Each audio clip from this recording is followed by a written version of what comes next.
46페이지 교리적 측면에서 바로 이 성경관이 매우 중요하다. 교리란 물론 가르치는 진리, 가르치는 이치를 말하죠. 예, 교회가 정말 성도들에게 가르치는 진리 체계를 향해서 교리라고 말하는데 거기 또 아주 앞에서 읽었던 내용 또 한 번 정리를 했습니다. 먼저 알 것은 경의 모든 예언은 사사로이 풀 것이 아니니 예언은 언제든지 사람의 뜻으로 낸 것이 아니요 오직 성령 감동하심을 입은 사람들이 하나님께 받아 말한 것임이니라 하는 내용인데요. 교리라고 하는 거, 기독교 교리와 성경과는 아주 뗄 수 없는 관계에 놓여 있습니다. 원래 초기에, 맨 처음 초기에 이제 많은 가르치는 진리 체계가 있었죠. 그게 뭐냐면 이제 로마서나 고린도전, 갈라디아, 에베소, 빌립보, 골로새 이거 다 사실은 교리서입니다. 전부 다 교리서인데 성경이면서 교리서죠. 그런데 거기 한번 결론적으로 정리를 하면서 49페이지 제일 상단에 보시면요. 초대시대, 초대교회 시대, 중세, 그다음 근세, 이렇게 근대, 이 초대 소세에 보면은 이제 성경 해석, 신앙, 교리, 성경을 해석하면 신앙이 생기죠. 신앙이라는 게 성경을 바르게 해석해주면 신앙이 발생해요. 그러니까 신앙은 내가 억지로 막 믿으려고 노력해서 믿는 게 절대 아닙니다. 그건 잘못된 건 맹신이죠. 그건 자꾸만 너 나 믿어라, 너 나 믿어. 예를 들면 깡패가 사람을 하나 이제 막 돈을 가지고 있는 사람을 딱 붙들어 놓고 너 돈 안 뺏는다. 너 날 따라와. 너 나 믿고 내가 돈 안 뺏을 테니까 믿고 나 따라와. 그러면 할 수 없이 따라갈 거 아니에요. 안 믿어지지만 자꾸 믿으라고 강요하니까 대안이 없잖아요. 그것이 현대 그리스도인들의 신앙이 대중을 이루지 않나. 나는 그렇게 생각을 해요. 자꾸 목사님이 믿으라니까 그냥 믿는 척하고 따라가는 거죠. 그 맹신이라는 얘기입니다. 그런데 진짜 믿음이란 성경을 바르게 해석만 해주면 진짜 맞네. 이 얘기죠. 진짜 맞네. 누가 날더라 그러더라고요. 자기 집 밑에는 금수사라기가 붙여있다는 거예요. 금수사라기가. 굵은 모래가 나오는데 그 굵은 모래 속에서 금덩어리들이 끔짝만한 쌀알 같은 금덩어리가 막 섞여 있다는 거예요. 근데 나는 안 믿어줘요. 안 봤거든요. 자기 집 밑에 그걸 지금 아무도 모른다는 거예요. 비밀이에요, 지금. 근데 나는 집 안 믿어주거든요. 안 봤기 때문에. 그러니까 믿음이라고 하는 것은, 그러나 그분이 정말 막 땅을 파고 포크레인을 불러다 땅을 파고 딱 보면 진짜 금쌀에게 있다면 내가 지금 믿죠. 확정이 돼야 바로 확정적인 진리로 확정적인 성경을 전제로 해서 신학이 이루어져야 된다 이 말이거든요. 그러니까 성경이 바르게만 해석이 되면 맞구나. 그래서 믿어지는데 이걸 신조라고 그래요. 믿어지는 그 조항을 신조라고.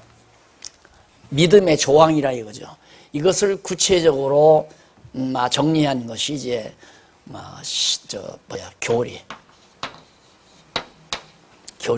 그래서 교리 신학하면 조직 신학이라고도 하고 교리 신학이라고도 하고 기독교가 가리키는 진리 체계를 말하는 거죠.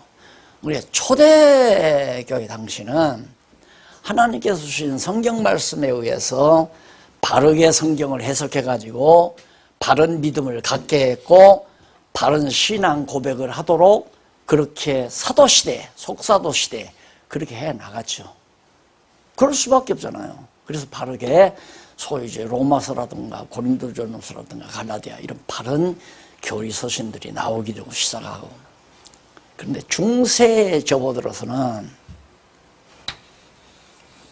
이때는 이제 성령께서 성경을 사도들에게 기록하게 했기 때문에 기록할 당시는 바로 이런 올바른 체계하에서 성도들이 바른 신앙을 가지고 예수가 그리스도이심을 믿고 그렇게 살았는데, 중세에 접어들어서는 성경을 무시해버리는 거예요. 성경을 무시해버리고 인간의 이성을 앞세워요. 이성. 그래서 이제 그 신학 공부를 하다 보면 계시와 이성, 이렇게 계시와 이성을 비교해서 이제 논문도 쓰고 또 토론도 하고 이제 계시와 이성 해가지고, 이게 중요한 문제니까. 이 성경은 하나님의 말씀 계시서 아니에요? 그래서 계시와 이성. 그러니까 이 말은 뭐냐면 하나님 중심이냐 인간 중심이냐, 하나님의 뜻 중심이냐 인간의 이성적 판단 중심이냐, 인간의 뜻이냐 하나님의 뜻이냐, 그거 차이예요. 그런데 중세 로만 캐토릭은 이제 4세기 접어들면서 인간의 이성을 앞세우는 거예요. 천주교의 허점은 뭐냐면 교황의 이성을 완벽하게 생각하는 거예요. 인간 교황의 이성적 판단이 옳은 것이다. 그러니까 교황이 하는 말은 하나님의 말씀과 같다 이거예요. 그래서 교황의 메시지, 교황의 교소라고 그러죠. 교황이 한 번씩 나와서 한마디씩 하잖아요. 그거 다 기록을 합니다. 역대로 다 기록을 해서 그걸 신자들에게 익히게 하고, 그게 바로 로만 카톨릭이 가르치는 교리로 이제 둔갑을 해요. 그래서 이성 바로 교리입니다. 근데 교황이 만들어낸 교리, 그 교리에 의해서 뭐가 나오냐? 신앙이 나와요.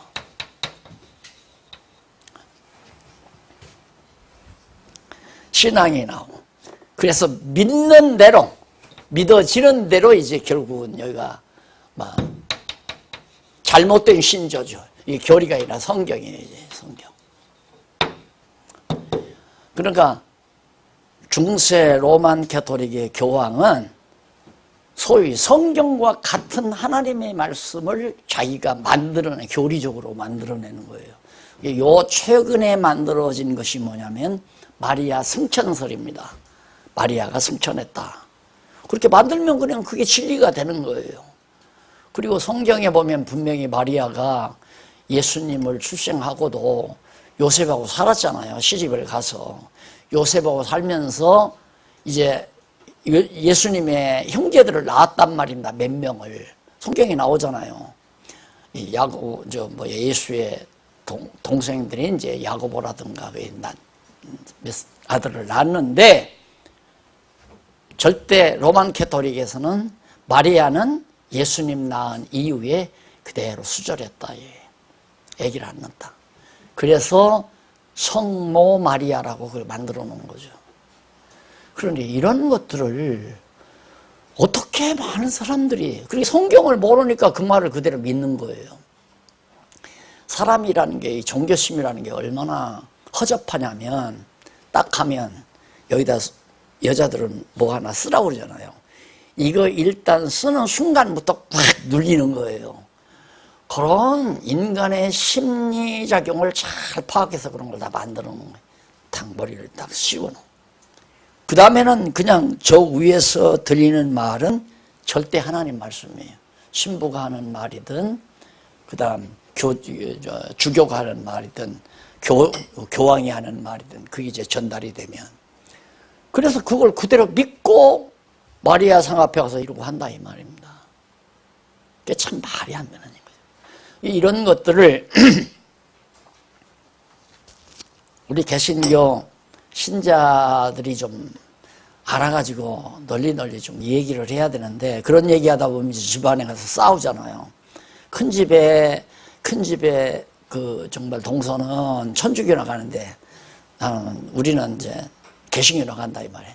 그럼 가면 그 말이야, 뭐 요셉한테 가서 아들들 낳았잖아. 그러면 무슨 소리야? 아들 안 낳았다 이거예요. 막 우게 되는 거예요.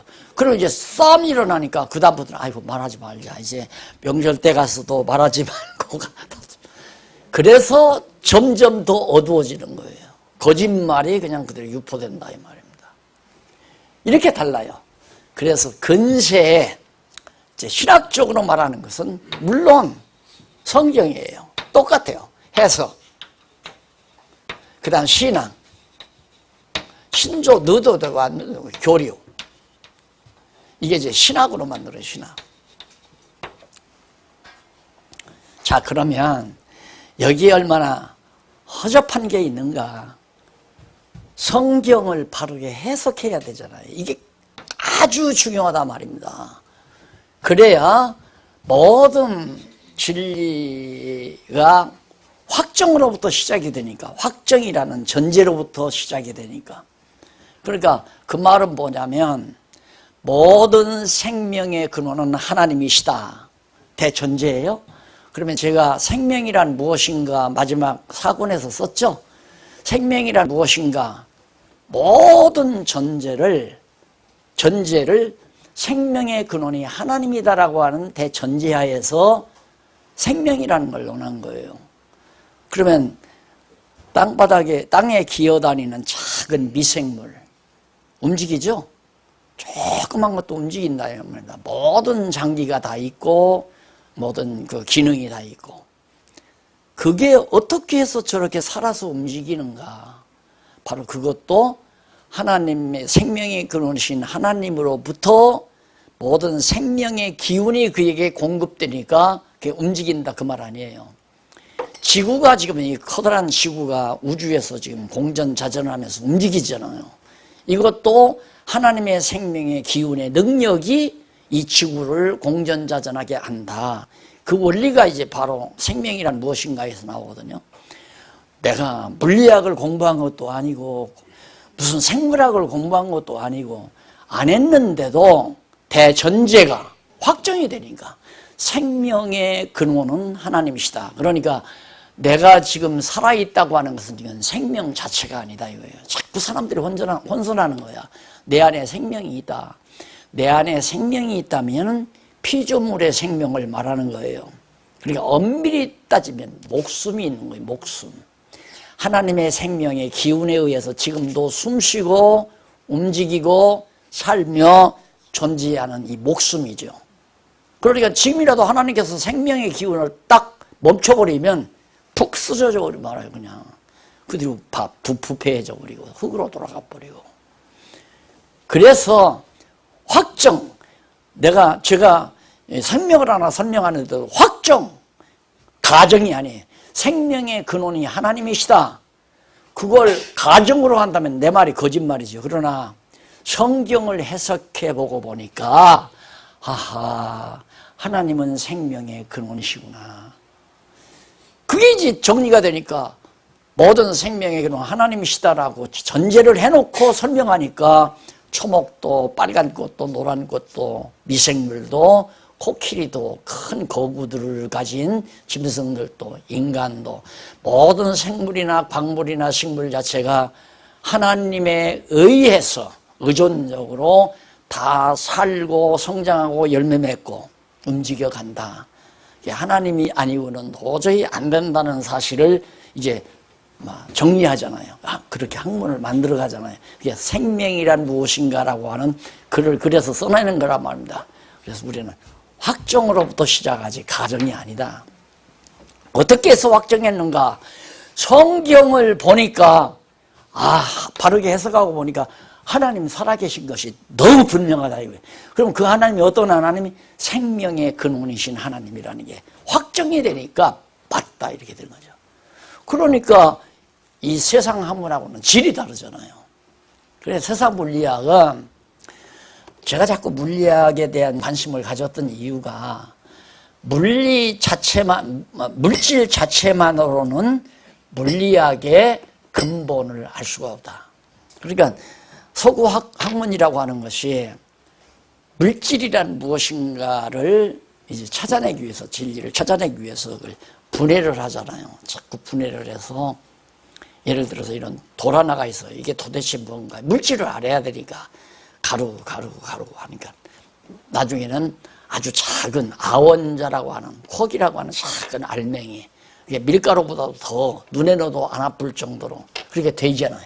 현미경으로 보아야만이 보일 수 있을 정도로 작은 아원자가 생겼는데, 이게 도대체 뭔지 알 수가 없다 이거예요.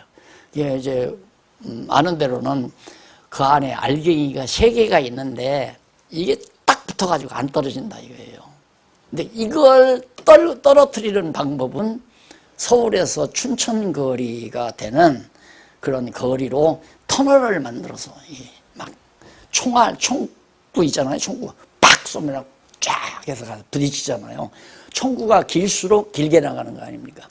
그러니까 춘천거리만큼 그렇게 긴 터널을 만들어 가지고 이쪽에서 그 아원자를 쏘면 아원자가 가서 벽에 부딪혀 가지고 떨어진다 이거예요. 그게 분해된다 이거예요.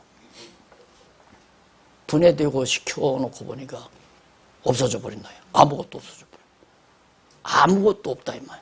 그래서 물리학자의 영향을 받아가지고 신학도 창조란 뭐냐? 없는 데서 있게 한 거다. 이렇게 말하는, 없는 데서 있게 한 것이 창조다. 그걸 무식한 소리를 한다 이 말입니다. 없는 데서 있게 한 것이 창조다. 그러니까 물질이 마지막 최소 단위로 가보니까 없어져 버리고 만다. 그러니까 연구를 할 수가 없죠. 도대체가 연구를. 그래서 이제 동양 철학에서는 이 모든 물질을 이제 늘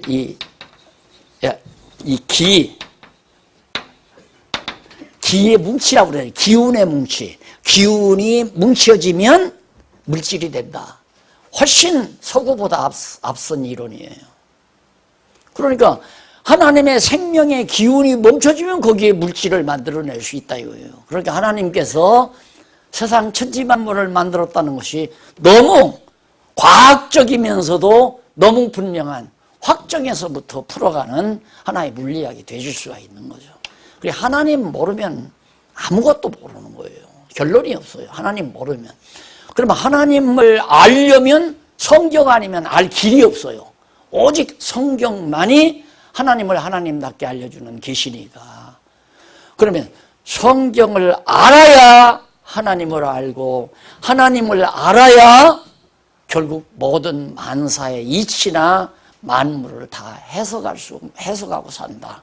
그래서 인생도 해석하고 역사도 해석하고 그리고 세계도 해석할 수 있고, 그래서 인생관 역사관 요 순서로 나오잖아요. 이제 여기 성경관 마치면 신관으로 가는 거예요. 성경이 말하는 바른 하나님. 우리가 성경 모르면 아무것도 모른다. 이런 엄청난 귀한 진리를 정말 인간이 나서부터 깨달아 알게 된다면 얼마나 좋겠습니까? 어디선가 내가 이 강의를 했더니 젊은 분들이 그런 얘기를 해요. 아들 하나 더 낳았으면 좋겠다고. 왜 그러냐니까 이 성경을 가리켜서 그렇게 한번 길러보고 싶다고. 늦둥이 한번 나보시죠. 진짜 성경은 알아야 돼요. 성경을 모르면 아무것도 모르는 거예요. 진짜로. 아니 성경 외에는 하나님에 대한 정보가 없는데 하나님을 모르면 뭘 알아요? 역사도 모르고 인생도 모르고 물질도 모르고 세계도 모르고 아무것도 알 수가 없는 거예요. 그런데 전부 거짓말로 시작해서 하나님으로 시작하는 게 아니라 거짓으로 시작하는 거예요. 시작해서 이렇고 이래서 이랬을 거다. 블랙홀이 있는데 이것이 막 한번 폭발을 해가지고 우주가 생기는데 이 폭발이 왜 해? 갑자기 또 폭발을 해서 이게 조각지가 막 흩어지면서 별들이 되고 태양이 되고 또 태양에서 떨어져 나와가지고 지구가 되고 이런 식으로 설명을 해가지고 뭐라고 하냐면 지금도 별과 별 사이가 멀어져 간다는 거예요. 지금도. 왜? 폭발한 그 기울이 지금도 계속해서 영향력을 미쳐서 멀어져 간다는 얘기예요.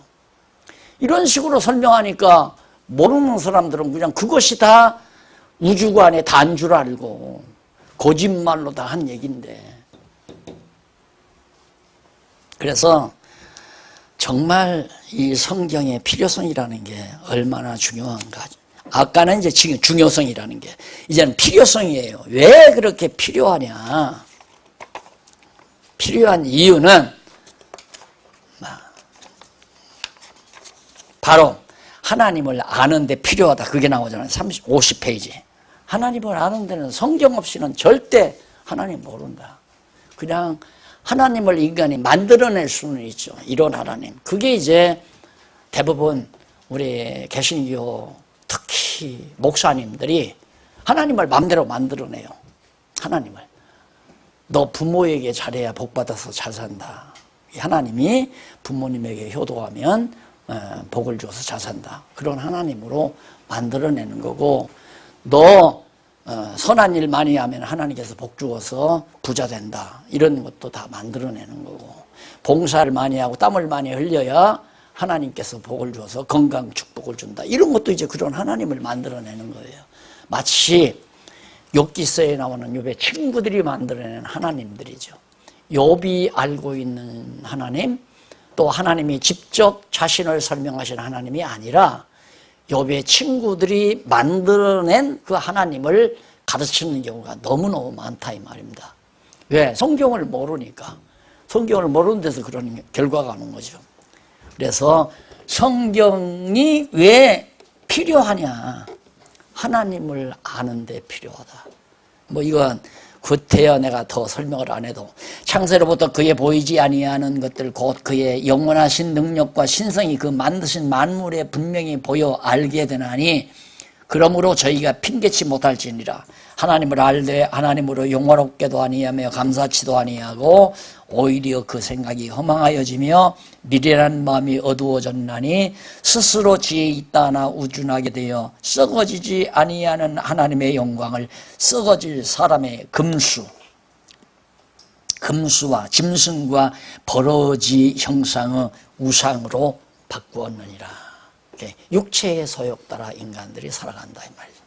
하나님의 영광을 저버리고. 왜? 모르니까. 그래서 하나님이 창조해 놓으신 이 모든 만물, 아까도 말씀드렸지만 생명이란 무엇인가? 하나님은 생명의 근원이시다. 근원으로부터 모든 생명의 기운이 내려오는 거 아니겠어요? 그러니까 이 우주라고 하는 이 공간, 이 모든 자체가 하나님의 생명의 능력에 의해서 움직여가는 것이다. 하나님의 생명의 능력이. 그래서 다 움직이고 활동하고 자라나고 번식하고 이런 모든 것들이 하나님의 생명의 능력에 의해서 이루어진다. 이런 것을 그냥 자연을 보고도 알 수 있었어야 되는데 타락한 다음에 그걸 못 보잖아요. 타락하니까 눈이 어두워져서 하나님을 지금 떠오르는 태양이라든가 지는 태양이라든가 부는 바람, 그 다음 자라나는 들꽃들, 나무들, 동물들 이런 모든 걸 보고도 하나님의 영광을 볼 수 있어야 되잖아요. 이게 성경을 알고 나면 그게 보이잖아요. 성경을 알고 나면. 그러니까 하나님께서 타락한 인간에게 깨닫도록 하기 위해서 성경을 주신 거니까 성경이 아니면 그걸 알 수가 없다니까. 어떻게 알아요, 그걸. 그러니까 결국은 진리를 진리답게 모르게 된다. 그래서 결국 인간들은 하나님이 지어놓으신 짐승과 버러지의 형상, 육체를 소중히 여기는 결과로 맺어져 버리고 만다. 하나님의 영광은 보지 못하고 이제 그런 얘기죠. 그런 내용들이 지금 바로 50페이지, 51페이지에 계속 나오게 됩니다. 그래서 51페이지에 위에서 7째 줄 줄바꾼 데 보시면 하나님께서 인간에게 하나님 스스로를 알게 하시려고 알게 하시려고 주시는 계시. 하나님을 알게 하려고 우리에게 주신 계시, 이것이 바로 성질상으로 크게 두 가지로, 하나는 일반 계시, 하나님이 지어놓으신 만물을 통해서 우리에게 보여주는 거, 하나는 특별 계시, 성경이죠. 그러니까 타락한 우리 인간은 특별 계시가 없이는 일반 계시에서도 하나님의 영광을 못 보는 거죠. 아이를 낳죠. 아이를 낳아서 한 살 뭐 두 살 뭐 이름이 키가 보렁보렁 커요. 근데 하나님을 알면, 야, 하나님께서 우리 아들을 참 건강하게 잘 키워내시는구나. 하나님의 영광을 보는 거죠. 아들이 크는 입장에서. 그런데 그걸 모르면, 내가 건강 관리를 잘해줬지만 뭐 돼지 껍데기를 먹이면 뭐가 키가 잘 큰다. 그래서 시장 갈 때마다 사다 먹였더니만 키가 잘 크는구나. 이것밖에 모르는 거야. 애들밖에는. 아들이 공부를 잘합니다. 야, 애들은 다 엄마 머리 담는다더만 내 머리 가지고 와서 아들놈이 나 닮아가지고 공부 잘한다고 그러면 남편은 속이 상해가지고 머리가 좋기는 뭐가 당신 머리 가지고 와. 나도 나쁜 머리는 아니야 싸우고 또 그것 때문에 싸우고 그러잖아요. 근데 하나님을 알면 그게 아니잖아요. 하나님께서 우리 아들의 머리를 영특하게 하셨구나. 그래서 하나님의 영광을 찬양하는 거고요. 그래서 성경을 알아야 일반 계시를 바르게 해석할 수 있다. 이 얘기예요. 그래, 넘어가서 제일 위에서 52페이지 위에서 5줄. 일찍이 많은 철인들은 신에 대한 참 지식을 얻어보려고 많은 노력을 했습니다. 과거 철학자들은 가정적으로 신이 존재할 거라고 하는 가정을 많이 했어요. 그래서 어떠한 철학자들은 제1원인, 최고로 근본되는 원인이 있을 거다. 그건 맞는 얘기 아니에요. 이 우주 만물이 다 질서가 정연하게 움직이는 걸 보면 어떤 기준점이 있을 것이다. 제1원인이 있을 거다.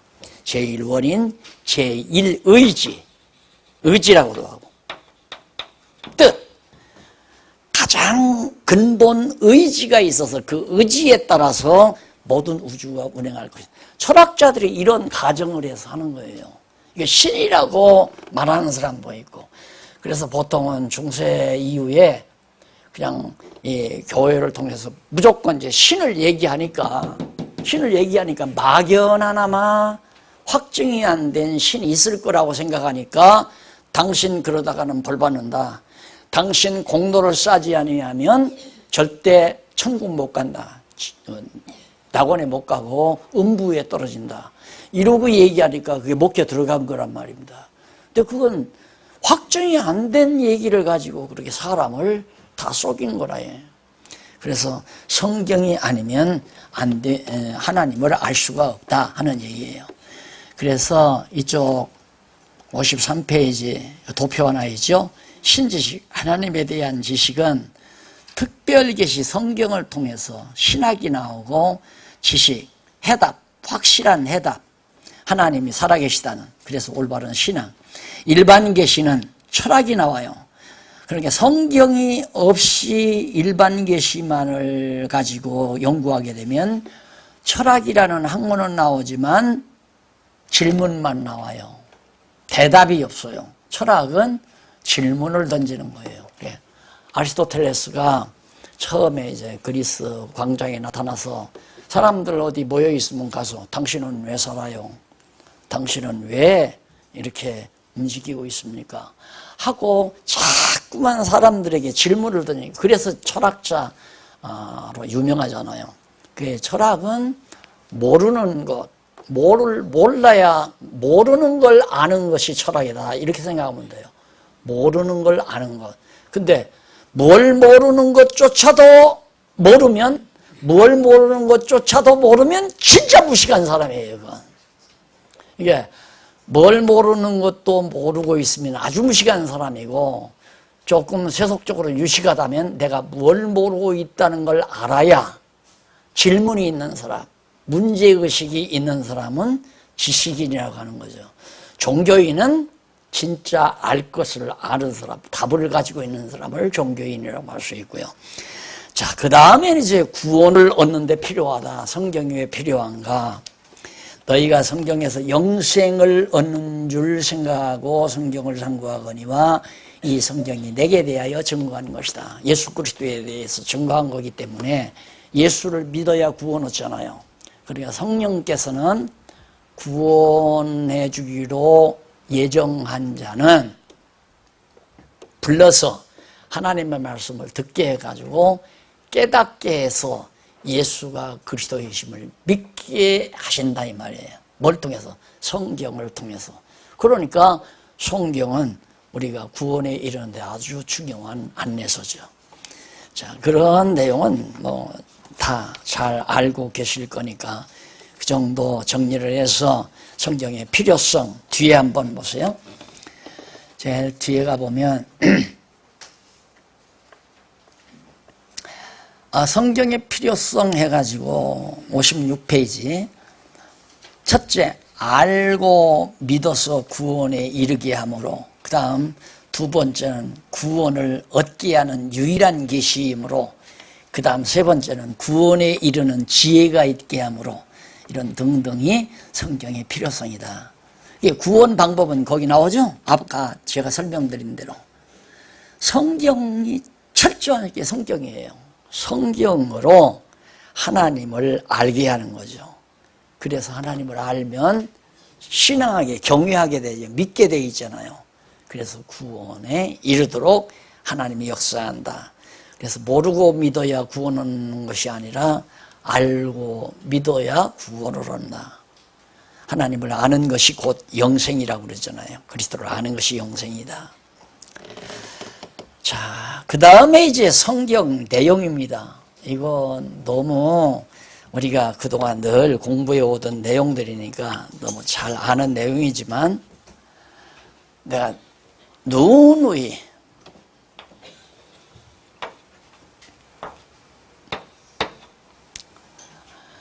이 창세기부터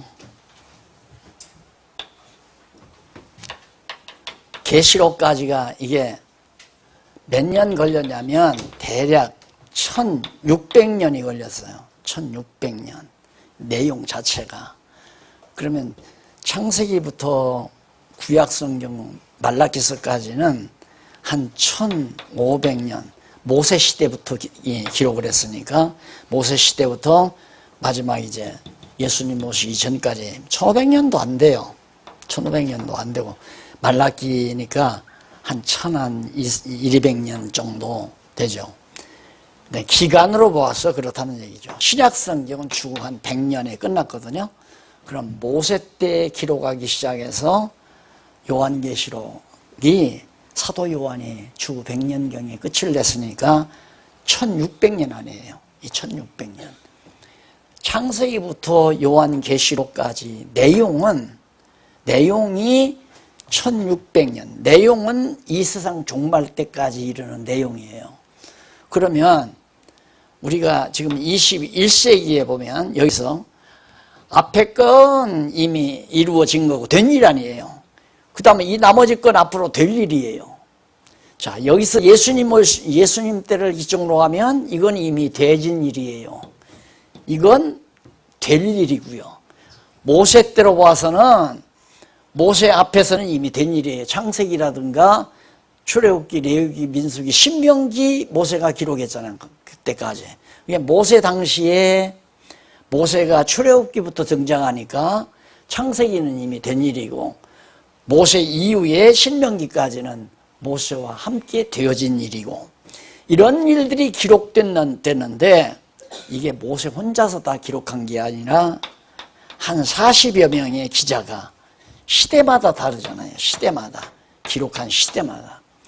이 40여 명의 기자가 1600년 걸려서 기록을 해놓은 것이 성경이다. 이게 왜 그렇게 중요하냐면 이런 책이란 없잖아요. 이런 책은 없어요. 이렇게 기자가 40여 명이서 이렇게 오랜 동안 걸려가지고 기록해 놓은 책은 세상에 유일하게 성경 하나밖에 없단 말입니다. 그런데 이 성경이 창세기부터 요한계시록까지 우리가 지금 발견한 것은 너무너무 일관되게 하나의 논리체계로 쫙 연결이 돼서 총 주제가 여호와 계시, 여호와 하나님을 계시한 내용이다라는 주제 하나로 딱 떨어진다. 여기에서 천없는 사람도 야, 성경이 정말 그렇다면 이 성경을 기록하게 하신, 성령 감동으로 기록하게 하신 하나님이 살아계신 것이 확실하구나. 그래서 확정이 되는 거예요. 아, 하나님 살아계심이 확실하구나. 아까 우리가 역사적 측면에서 고려할 때 하나님 신존재가 확정 안 됐다고 그랬죠. 종교개혁 당시까지도 확정이 안 됐고 우리가 지금 20세기, 21세기 살고 있는데 지금까지도 하나님의 존재가 확실하게 확정되지를 않고 있다는 것이 오늘의 기독교의 슬픔입니다.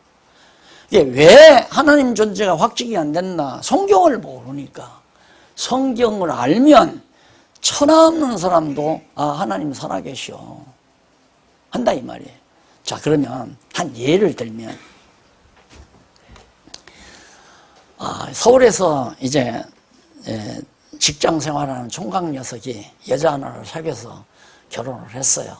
했는데 시아버님이 살아계신데 몸이 불편해서 결혼식에 참석을 못했다 이 말입니다.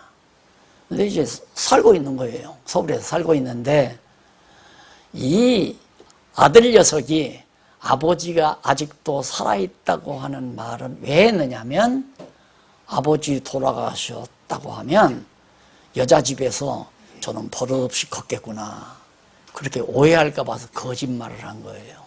아버지가 시아버지가 시골에 살아계시다는 말을. 근데 명절 때 갈 거 아닙니까? 명절 때 시집을 갈 거란 말입니다. 인사드리러 시아버지한테 가고 시어머니한테 인사드리러 갈 거 아니에요.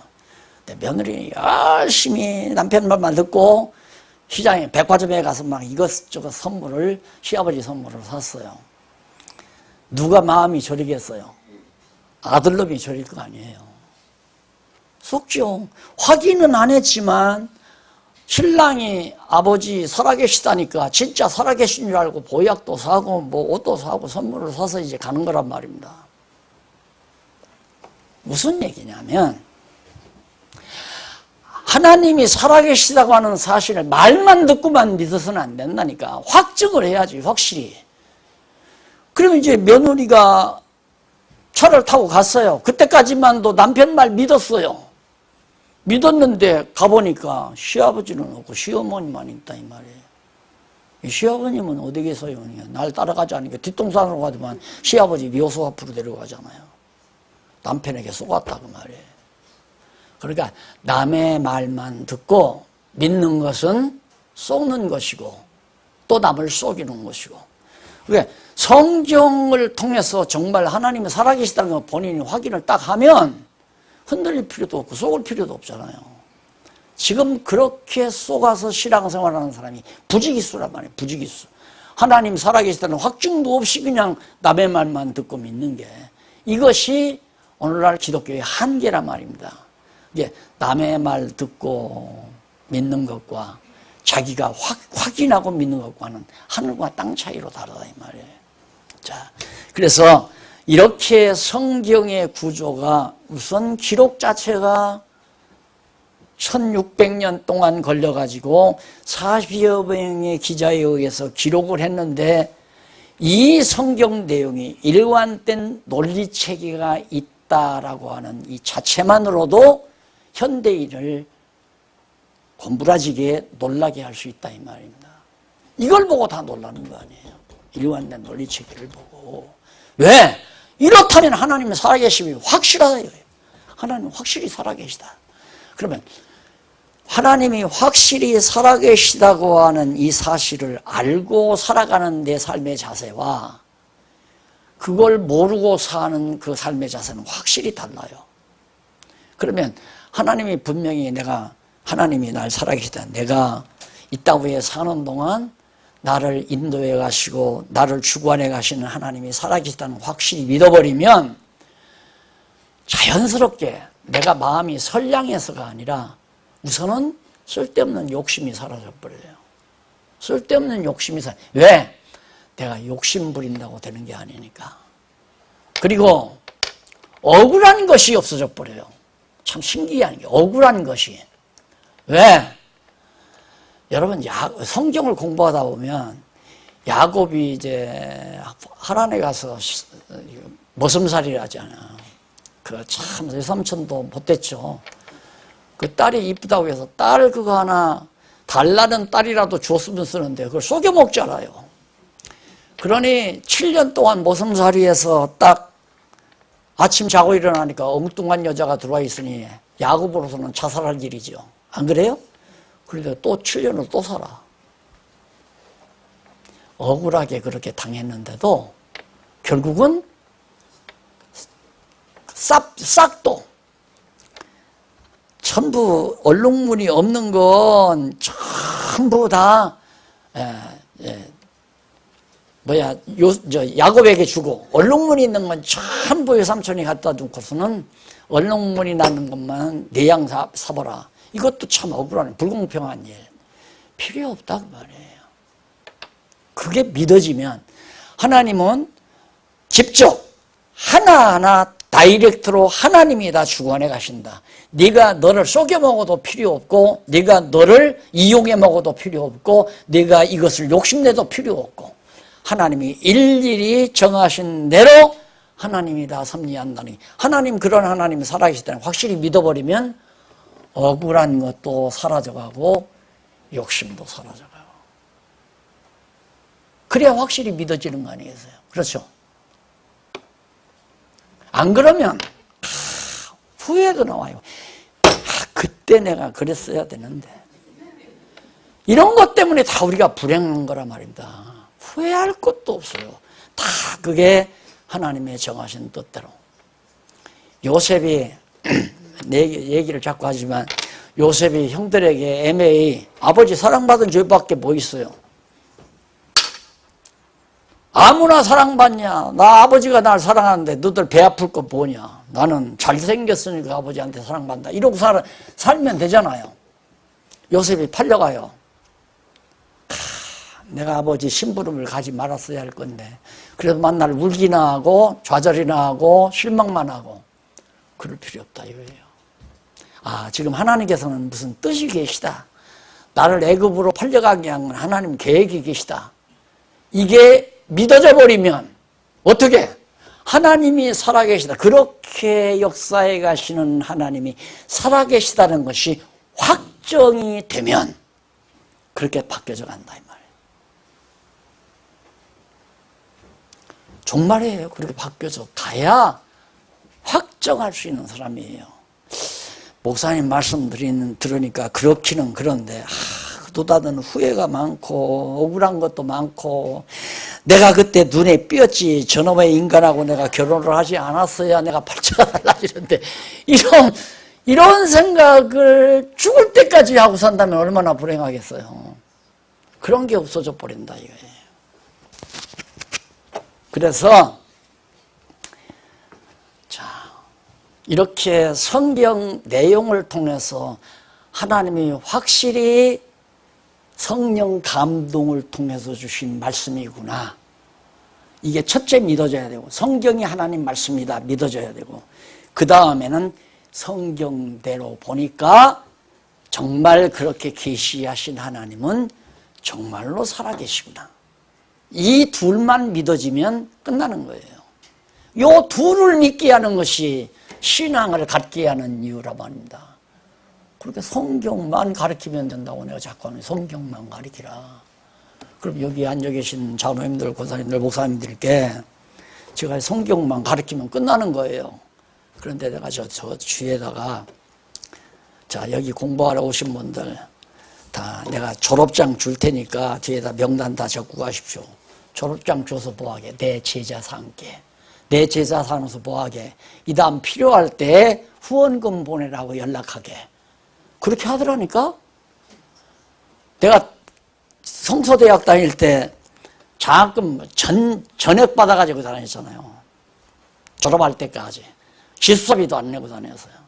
그렇게 나를 이제 장학생으로 초빙해 줘서 서울 올라와가지고 기숙사비를 비롯해서 등록금에 보며, 그런데 그래서 그 학교 역사상 초유의 일이라고 소문이 자자했어요. 왜냐하면 거기 농장이 있었어요. 농장.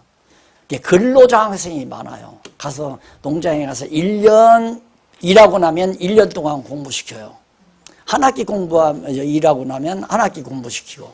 근데 나는 그런 것도 없었어요. 그런데 내가 그걸 알았죠. 거기는 가끔 해보라고 하는 건 나오는데 졸업생들한테 전부 일일이 연락을 해요. 이번에 학교 무슨 일이 있는데 후원금 얼마 보내라고. 그거들 받아들이기도 그렇고 그래서 해라. 내가 아무리 어려워도 이놈의 빚은 갖고 내가 산다. 그래가지고 교회 개척하면서 생활도 어렵잖아요. 그냥 한 대여섯 차례 나눠가지고 내가 등록금 다 낸다 해가지고 그때 또 아마 상당히 갖다가 냈을 거예요. 아, 사업은 그렇게 하는 거구나. 내생에. 교회도 이제 그렇게 해야 할 거예요. 내가 가르쳤으니까 여기 떠나지 말아라. 내가 졸업장 줬잖아. 내 제자니까 죽는 날까지 나를 위해서 봉사하고 살라. 이게 보통 교회를 하는 하나의 방법이란 말입니다. 그러지 말자고 말이에요. 그러지 말고 이렇게 성경 내용을 통해서 하나님 살아계신 거 분명히 깨닫고 성경이 하나님의 말씀이라는 거 알게만 하면 누구 경외? 여호와 경외하고 사니까 그렇게 여호와 경외하고 살게 놔두라고 말이에요. 왜 간섭하고 주관하고 내 명령대로 살아라, 나 복종하고 살아라, 나 봉사하고 살아라, 내 협력하고 살아라, 이건 아니다 그 말이에요. 다만 성령께서 각자의 마음 속에 역사하잖아요. 아, 당신은 소원에, 마음의 소원에, 아, 나는 필리핀 선교를 위해서 내 일생 헌신해야 되겠다. 필리핀 선교하고 살면 돼요. 아, 나는 박용기 목사 이렇게 성경 가르치는 일, 거기에 모든 재정을 다만 적게라도 내가 협력하고 살아야 돼. 또 후원하고 살면 되는 거고, 혹시나 안 해도 되는 거고, 안 하면 나도 돈 벌어서 나도 하고. 그 오면 바울처럼 여유 있게 오면 부유하게 일하고, 안 오면 가난하게 일하고, 일체의 비결을 배우면 그렇게 해야 교회가 순수한 거지. 그게 올바른 성경이 말하는 교회란 말입니다. 이게 다 각자 살아라 이 말. 다 각자 확정하고 하나님 살아계시다. 성경은 절대 하나님 말씀이다. 이 두 가지만 성도들에게 확실히 깨달아 알고 믿게. 그런데 요즘 제가 이제 목사님들 강의하잖아요. 엊그저께 식사하자고 해서 갔더니 그 목사님 나한테 첫 번째 알아요. 목사님, 교회에서 광고 냈습니다. 뭔 광고요? 그랬더니 성경신학 공부할 사람은 신청하라고. 그래서 신청 받아가지고 이제 성경신학반을 하나 시작을 하려고 한대요. 아이고 목사님 듣다 진짜 즐겁고 반가운 소식입니다. 그렇게 배웠으니까 가르치면 되잖아요. 네. 배웠으니까 나를 위해서 충성하라는 게 아니라 배웠으면 살아계신 이분을 위해서, 이분 기뻐하시는 일을 위하여, 그분께서 우리의 마음 가운데 주시는 소원을 따라서 정말 여생을 살아가는 삶이, 그것이 진짜 살아있는 종교, 살아있는 기독교다. 그래서 성경 내용 이 두 가지가 굉장히 이거예요. 결국 언약, 성취 아니에요? 어떻게 이렇게 언약한 대로 이루어지는가? 그건 언약하신 여호와가 살아계시기 때문에 언약된 대로 이루어지고, 이분이 언약된 대로 이루어진 그리스도이기 때문에 이분이 참 선지자로서 예언한 대로, 언약한 대로 또 그 언약도 이루어지고. 세상에 그런 책이 어디 있어요? 이걸 보고 나면 그 다음 다른 책이 안 보인다고 그러잖아요. 그래서 내가 지금 두 분을 만났어요. 목사님 중에 한 분이 자기가 보던 책 수천 권을 싹 다 폐기 처분한 목사님 한 분 봤고, 한 분은 집사님인데 공부하고 나서 그 비싼 돈을 주고 사들인 그 책들을 다 버렸대요. 전부 다. 아내가 여보 당신 그렇게 비싼 돈 주고 사가지고 왜 다 버리냐. 아 이제 이거 없어도 돼. 그리고서 다 버렸다고 그래요. 그건 이 성경이 이건 일반 서적하고 비교할 정도의 성경이 특출해요. 아주 특출하다 말입니다. 도저히 어디에서도 찾아볼 수 없는 하나님 말씀, 이거에 대한 확신을 가져주도록 하기 위해서는 가리키는 길밖에 없잖아요. 가리키는 길밖에. 이걸 가리키면 성경이 하나님 말씀이고 여호와 하나님 살아계시다. 이 두 가지 알면 그 다음 하나님의 백성으로 사는 거고 그리스도의 백성으로 하나님 나라 백성으로 사는 거지, 박용기 교회를 위해서 사는 것도 아니고 박용기 사업터를 위해서 협력하는 것도 아니고. 제가 해봤잖아요. 해보니까 다 헛되고 헛된 거더라고요. 해보니까 더더군다나 일반 목사님들이 하듯이 해봤잖아요. 제법 일반 교회 목사님들이 하는 것처럼 나도 뭐 내가 그걸 뭐 골심해서 한 게 아니라 자꾸 하자고 하니까 한 건데, 해서 놓고 보면서 하면서도 이거 화근이다 진짜 화근 되잖아요. 다 필요 없는 거예요. 이제 제가 말씀드린 대로 성경을 성경답게 깨달아 알면 올바른 신조, 올바른 신학 교리가 나와요. 그런데 이걸 모르는 상태에서 해석이 잘못되니까 잘못된 신앙도 나오고 잘못된 신조도 나와서 잘못된 교리, 신학이 나올 수밖에 없잖아요. 이걸 공부하고 나니까 교회가 잘못된 교회, 이게 나올 수밖에 없죠. 잘못된 교회가 나올 수밖에 없잖아요. 그것이 제가 교회 개혁론을 쓰는데 자주 등장하는 내용입니다. 성경이 성경대로 바르게 해석되지 못한 상태에서 거기서 신조, 우리 교회 헌법에 보면 먼저 신조가 다 나와요. 12신조도 나오고 요리문답도 나오고 32개 신조도 나오고. 틀린 게 많다 이 말이에요. 성경과 틀린 게 너무 많아요. 그런 잘못된 신조에 의해서 신학 만들어서 신학교 세워가지고 목사를 양성해냈으니 교회가, 잘못된 교회가 세워질 수밖에 없죠. 그래서 경건이 하나의 이익의 재료로 만들어지는 하나의 기득권자들의 사업터가 되어버리는 그런 결과가 될 수밖에 없는 현실이란 말입니다. 그런데 제가 지금 말씀드린 대로 그냥 성경을 바르게 이미 다 이제 할 수 있죠. 누구나가. 그러니까 성경 공부한 지 이제 1년 남짓밖에 안 되는데 당신도 가르친다고 딱 목회하는데 아주 조용한 데서 아담하게 그 교회당 지어놓고 젊은 층들이 아주 많대요. 이 외곽 지역이니까 아직 경제력이 넉넉지 못하니까 외곽 지역에서 그 아파트 단지가 크게 들어오더라고요. 기대가 많더라니까. 그럼 그런 쪽은 되게 젊은 분들이 살죠. 결혼해가지고 그쪽에 가서 집이 싸니까 사가지고 이제 결혼 생활 하면서 돈 벌어서 이제 점점 수도권으로 나오니까 이쪽 중심가 쪽으로 나오잖아요. 그래서 당신이 이제 자신감이 쓰는 거야. 아, 이것이다. 맞죠.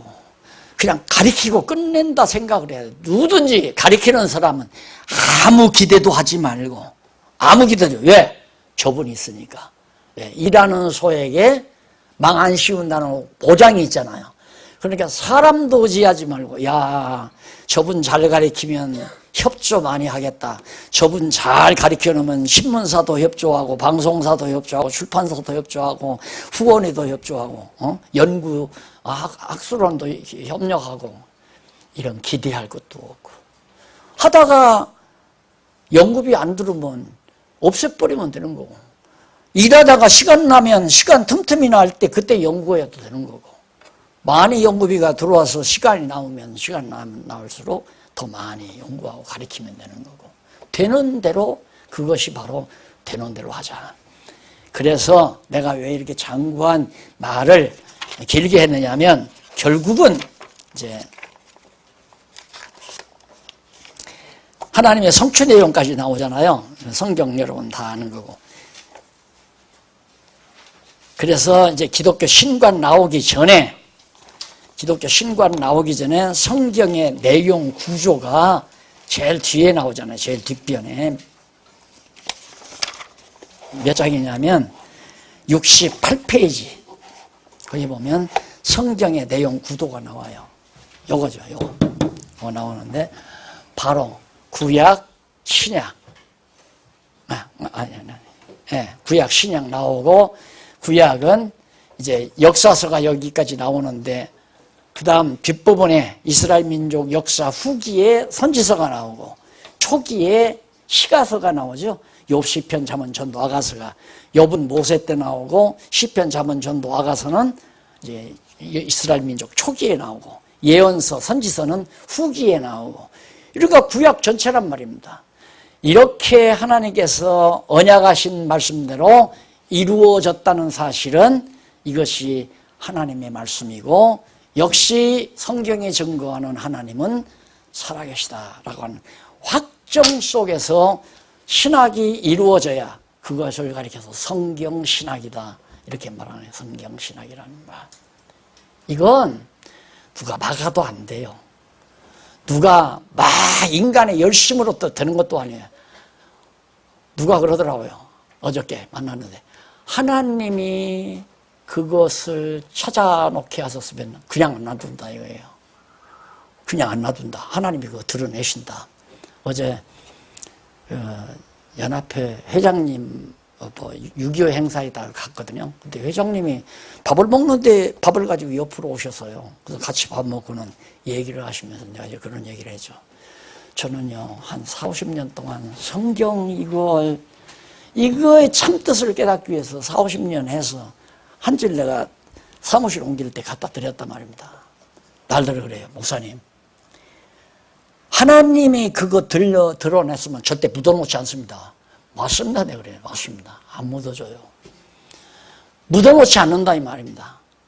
그러면 어떻게? 오늘 들으시는 여러분들 여기만 듣는 게 아니잖아요.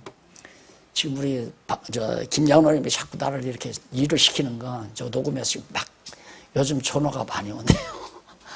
많은 사람들이 듣고 있단 말입니다.